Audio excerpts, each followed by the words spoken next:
Already Congress demand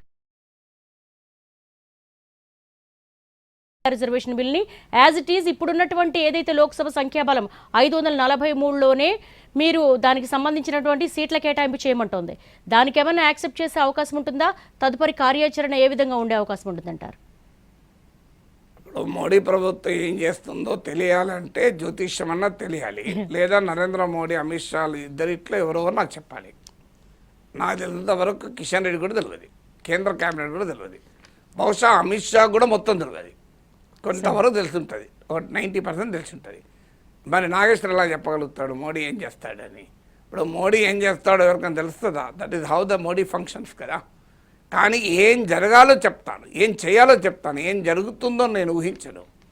కానీ ఏం జరుగుతుందో ఏం జరగాలి అంటే ఖచ్చితంగా మీకు మహిళా రిజర్వేషన్లు అమలు కావాలని కోరిక ఉంటే తక్షణం అమలు చేయండి, ఇమీడియట్. దానికి 131st కాన్స్టిట్యూషన్ అమెండ్మెంట్ అవసరమే లేదు. మీరు ఏ లీగల్ ఎక్స్పర్ట్ కాన్స్టిట్యూషన్ ఎక్స్పర్ట్ని అడగండి. If I'm proven wrong, 131st constitutional amendment ఒక్కటే మార్గము, లేకపోతే మహిళా రిజర్వేషన్లు అమలు కావు అని ఎవరన్నా బీజేపీ నాయకుడిని నేను చెప్పింది కాదని ప్రూవ్ చేయవనండి. I will not come before TV cameras in my life time. నా జీవిత కాలంలో టీవీ కెమెరా ముందుండను. ఇది ఒక్కటే మార్గం మహిళా రిజర్వేషన్లు అమలు కావడానికి 131st కాన్స్టిట్యూషనల్ అమెండ్మెంట్. అది పాస్ అయితే అమలైతే, పాస్ కాకపోతే అమలు కాదు. మరో మార్గము లేదు అంటే ఆ మరో మార్గం ఏమిటో నేను చెప్తున్నాను. కాదని చెప్పమనండి, నేను లైఫ్లో టీవీల ముందు రాను. అదేంటి? 106 కాన్స్టిట్యూషనల్ అమెండ్మెంట్ అంటే 2023లో మహిళా రిజర్వేషన్లను చేస్తూ ఇచ్చిన రాజ్యాంగ సభలో పెట్టిన అనవసరమైన తిరకాసు. ఏంటా తిరకాసు? నెక్స్ట్ సెన్సెస్ ఆ తర్వాత జరిగే డీలిమిటేషన్తో లింక్ చేశారు. ఆ లింక్ తీసేయండి, అయిపోతుంది కదా. సింపుల్ మరో అమెండ్మెంట్ తెచ్చి ఆ లింక్ను కాస్త డ్రాప్ చేయండి, అయిపోతుంది. సో మరో చిన్న అమెండ్మెంట్ రేపు పొద్దున 1 అవర్లో అయిపోతుంది, దాని డిబేట్ కూడా ఉండదు, ఎందుకంటే అందరూ ఒప్పుకున్నదే. సో మోడీ ప్రభుత్వం ఇది చేస్తే అయిపోతుంది కదా, దానికి కోయంబత్తూరు పోవడం ఎందుకు అని పార్లమెంట్లో ఉంటే సరిపోతుంది కదా. సో దీనికి ఏమున్నది? చాలా వెరీ సింపుల్ ఎక్సర్సైజ్. ఇప్పుడు చంద్రబాబు నాయుడు, పవన్ కళ్యాణ్ వీళ్ళందరూ ప్రతిపక్షాల మీద పడేస్తున్నారు.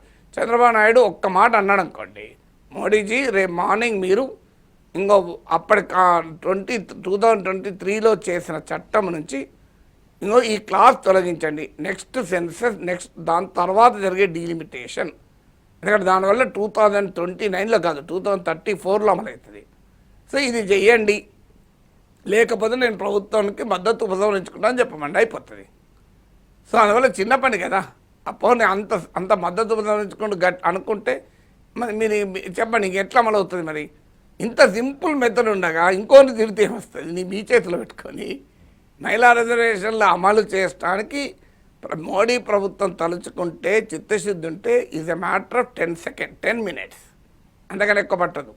చిత్తశుద్ధి లేకపోతే మీ చిత్తశుద్ధి లేని శివ పూజ ఎలా అన్నారు కదా, ఇంకోరి మీద పడేయవచ్చు, అని తిట్టచ్చు, నాలాగా ప్రశ్నించడం దేశద్రోహి అనొచ్చు, నాలాగా ప్రశ్నించడం చైనేశ్వర్ అనొచ్చు, పాకిస్తానేశ్వర్, ఇరానేశ్వర్ అనొచ్చు, ఏమైనా తిట్టచ్చు. ఆన్సర్ లేనప్పుడు ఏం చేస్తాం?